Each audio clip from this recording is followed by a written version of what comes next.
Okay, cabinet. Here is the cabinet.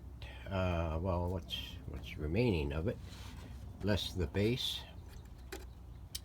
We managed to get it extracted for the most part. About 2/3 of this was loose already. It took a little effort and a little vine gar down one end to release the rest of it. Since the blocking was already removed, it made it relatively easy. I still yet to deal with this asbestos sheet, and I got to pull the liner out of it for the speaker. But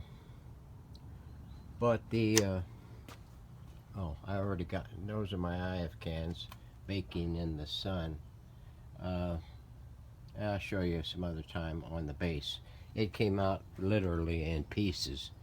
Now here is the reproduced one.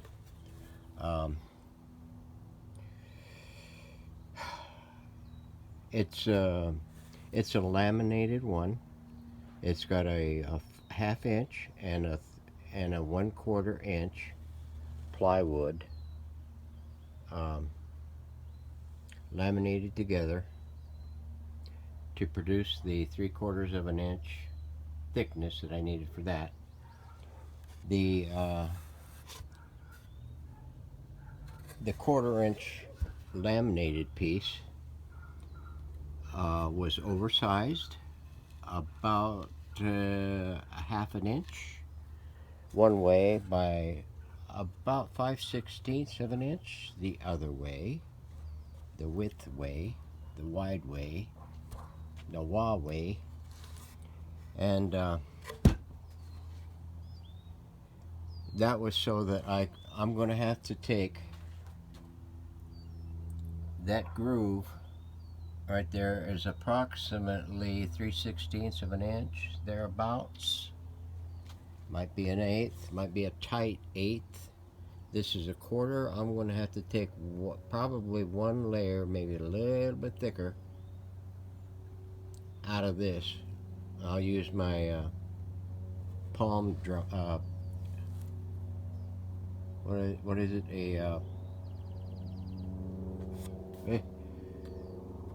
Well, I'm going to use something to take the thickness down of that. I'm going to use an end mill on my router, palm router. There we go, palm router. Brain, dumb bunny.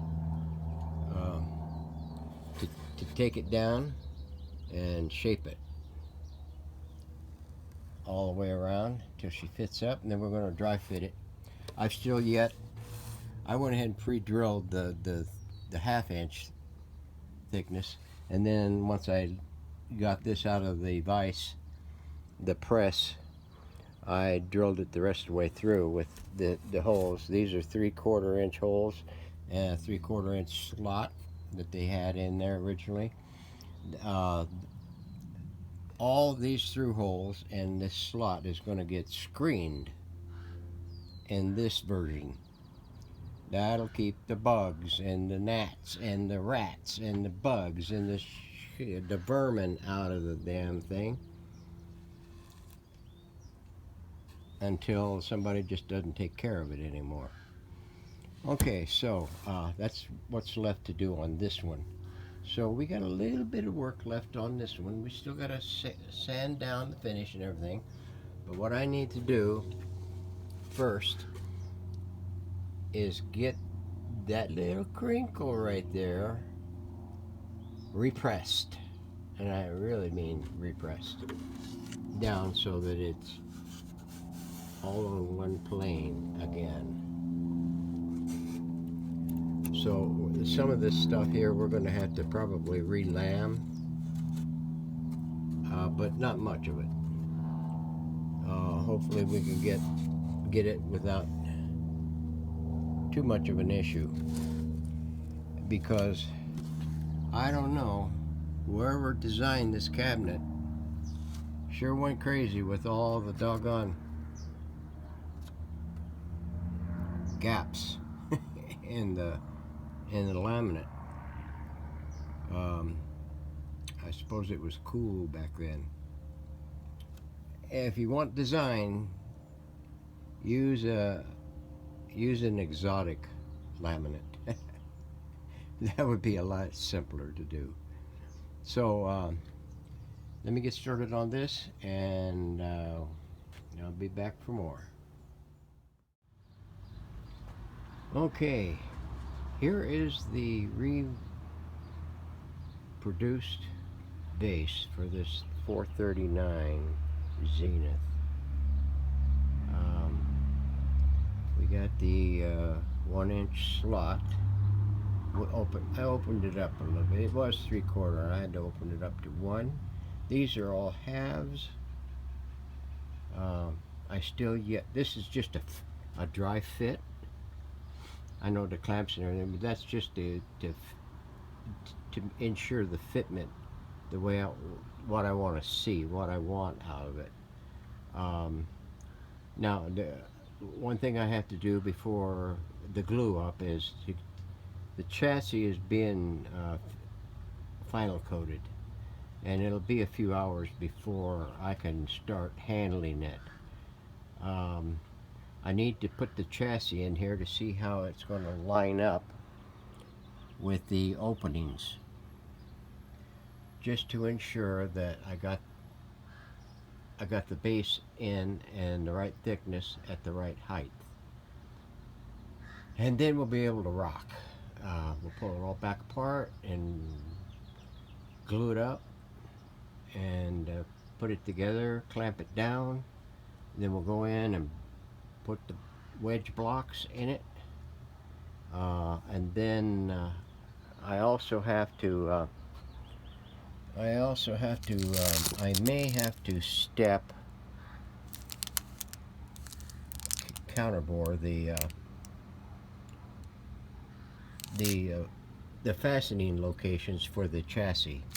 I ordered these some time ago online, and they looked different. And then whenever I got them in the mail, I thought, hey, these things are tiny. They're not like the big, thick rubber urethane ones that you get from radio days or reproduction radios or whatever. Reproduced radio reproductions or whatever the hell you call it. I got this off of eBay. And they will work. The trouble is, they're not the right thickness for the standard counterbore in the base. Your chassis will bottom out if you go to use those. So I just threw them in there, and then I figured, well, since I got to make this one, and it needs to be counterbored, I'll just go ahead and use those and make the adaptation in the height. So that's what's left to do on that. The primary, or the first IF can is curing.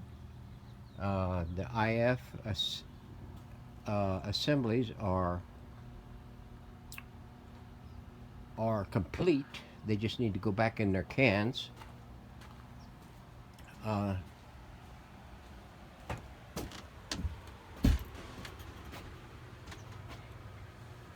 Here is the first IF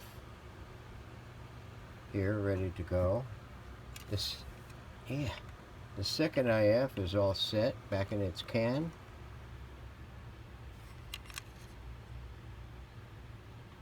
Ain't that a pretty thing? Yeah. And then I don't know if I showed the switch. The switch is ready to go. Back in. I ain't looking forward to that. That's the, yeah.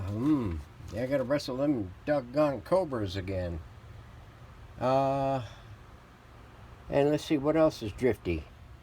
The tuner is ready. The drum is ready for the tuner. Oh yeah, I didn't tell you. I don't think I did. Yeah, look what I found in my bag of tricks. 2 goats. And what was this radio short? 2 goats. And a lamb. So, and I was looking in my stash up here, and guess what I find? A 6K7G, two of them, glass tubes, ST type tubes that will fit those goats. I also have a spare 6A8G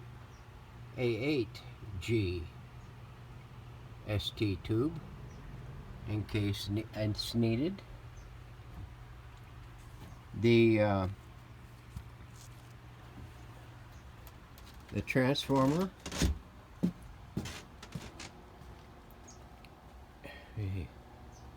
has been refinished. Oh, isn't that a pretty thing?